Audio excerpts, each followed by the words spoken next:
من غير المحسن. فالموت هذا سبيل للناس كلنا، الموت باب وكل الناس داخله. Bismillahirrahmanirrahim. Habib Murtada di Tahir mulai ceramahnya dengan Alhamdulillah Muhammad SAW. Kemudian beliau mengingatkan kepada kita bahwa kita sekarang hadir dalam rangka khatam tahlil ya sembilan almarhum Habib Taufik bin Abdullah bin Ahmad As-Sajjaf dalam rangka mengambil peringatan ya, merenung bahwa yang namanya kematian sebagaimana dikatakan oleh Abdullah bin Tahir adalah satu pintu yang setiap dari kita pasti akan memasukinya. La ilaha illallah yaqul Habib sallallahu alaihi wasallam akthiru min dzikri hatimil ladzat.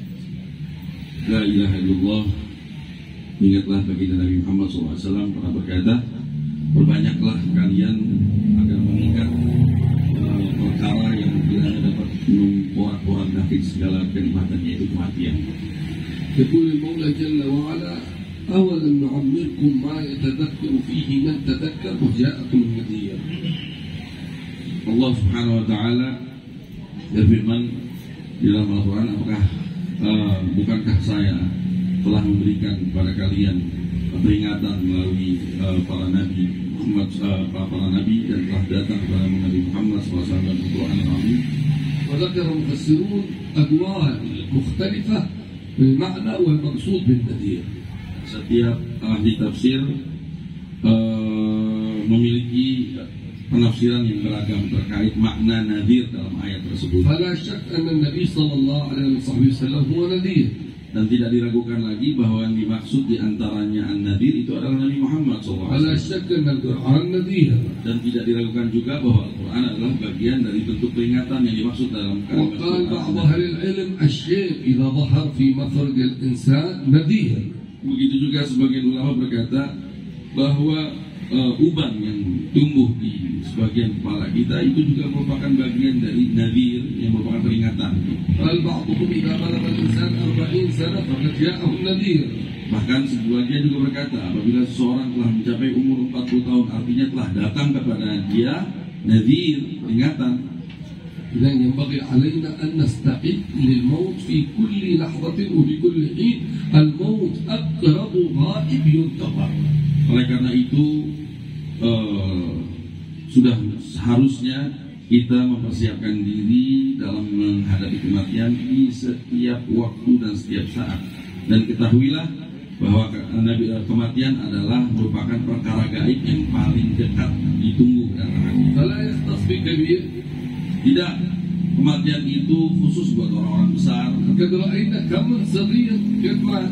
Kita telah menyaksikan berapa banyak anak kecil yang telah mendahului kita. Dan berapa banyak kita melihat orang yang telah dikasih umur panjang masih terus Allah berikan kenikmatan. Dan tidak, kematian itu khusus buat orang yang sakit.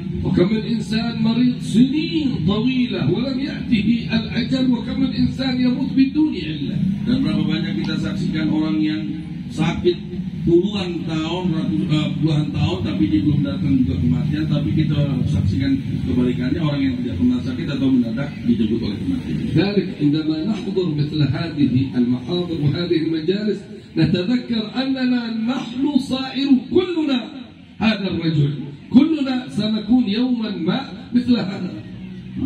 Oleh karena itu salah satu hikmah di balik kehadiran kita di sini adalah mengambil peringatan ini bahwa kita suatu saat dan semua di antara kita pasti akan mengalami apa yang dialami oleh mendiang, dan semua akan mengarah ke apa yang dialami oleh mendiang dan orang-orang yang telah mendahului kita. ولا شك أن الإنسان المنتقل من هذه الحياة إلى الدار الآخرة ينتفع بقراءتنا بداء الثواب له، سواء بقراءة القرآن أو بذكر المولى جل وعلا أو بالصدقات مثل هذا الطعام إذا نموت صدق عن روح الميت يصدق. Dan tidak diragukan lagi bahwa mendiang siapapun yang telah berpindah ke rahmatullah itu mendapatkan manfaat melalui perkumpulan kita ini yang mana di dalamnya kita bacakan ayat-ayat suci Al-Quran, zikrullah, Bahkan dengan sedekah, melalui sedekah yang kita saksikan, memberi makan dan memberikan jamuan, ini kalau diniatkan pahalanya untuk mendiam, maka sampai kepada mendiam. يقول حبيبي إذا مات ابن آدم انقطع عمله إلا من ثلاث ذكر منها صدقة جارية.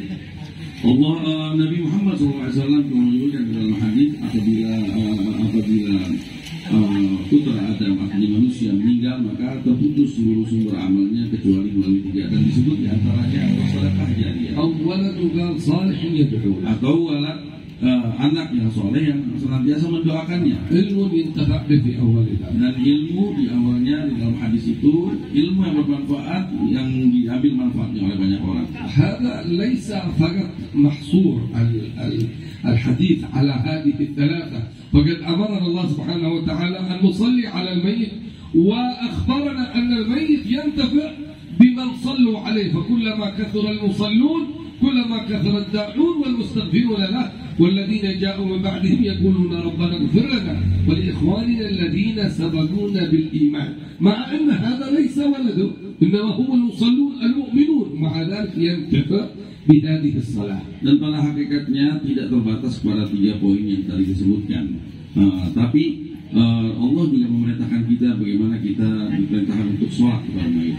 Ya, artinya mayit mendapatkan manfaat dari sholatnya kita. Bahkan dengan bertambahnya orang yang mensolati mayit, bertambah pula manfaat yang didapat oleh mayit. Dan berapa banyak kita mendengar ayat-ayat Al-Quran yang menggambarkan bahwa orang-orang yang datang setelah meninggalnya orang tersebut, artinya masih hidup dan masih terus mendoakan kebaikan untuknya, itu sampai kepada mereka.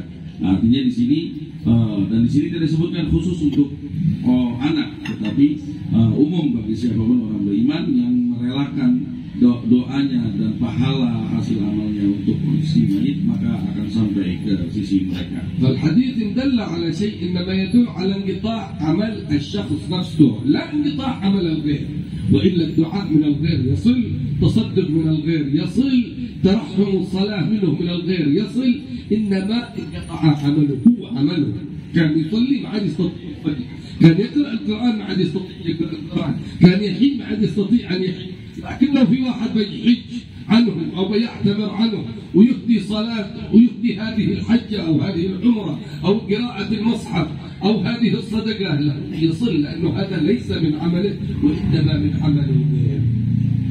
Adapun kalau tetap mau dipahami itu poin memang terbatas manfaat untuk para mayit hanya kepada 3 poin tersebut, maka ketahuilah yang dimaksud dengan 3 poin di dalam hadis yang disebutkan tadi adalah yang terputus adalah amalnya yang meninggal itu.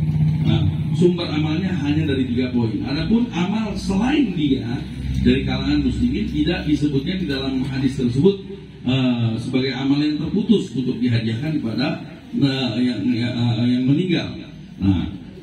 Ini bukti. Jadi apabila seseorang haji mengatasnamakan orang yang telah wafat, sholat, memberikan hadiah pahalanya kepada orang yang wafat, membaca Al-Quran, yang semua amal-amal sholat ini dihadiahkan pahalanya untuk orang yang wafat, maka akan sampai ke mereka tersebut. Jadi yang terputus dimaksudkan dalam hadis idza mata ibnu adam inqata amalu, itu yang dimaksud amal dirinya, tapi bukan amal orang lain yang dia relakan pahalanya untuk orang-orang yang wafat. نحن في هذا الشهر شهر الاستغفار، كان من هدي السلف أنهم ربما ذبحوا الشاة والشاتين ونوبها صدقة عمن تقدم من آبائهم وأمهاتهم. Dan bulan ini kebetulan juga bulan Rajab, dan di antara amal salaf ya mereka juga apabila masuk bulan Rajab ada banyak di antara mereka yang memotong kambing, ya 2 atau 1 kambing, yang mana pahalanya mereka hadiahkan untuk para leluhurnya yang telah mendahului mereka. ومثل هذه الصدقات والقراءات وختم القرآن هو سلف، يقولون البر سلف، يعني أنت بروا آباءكم تبركم أبناؤكم، فكما نحن نفعل بأهلينا أمهاتنا آبائنا مثل هذا ونتصدق عنهم، نهب الثواب إليهم، نزورهم في برازخهم، يهيئ الله لنا إذا انتقلنا من هذه الدار من يفعل كذلك معنا. Nah, juga manfaat di antara manfaatnya adalah kembali kepada kita. Ya, kembali kepada kita. Karena Nabi sebagaimana dikatakan disebutnya pada Nabi Muhammad SAW, al-birru as-salaf, yang namanya kebaikan itu pasti akan diwarisi oleh pemberi kebaikan tersebut di kemudian harinya. Nah, artinya apa yang kita bacakan sekarang, yang kita relakan, anak-anak yang membacakan bacaan kepada orang tuanya, kelak anak-anaknya pun juga akan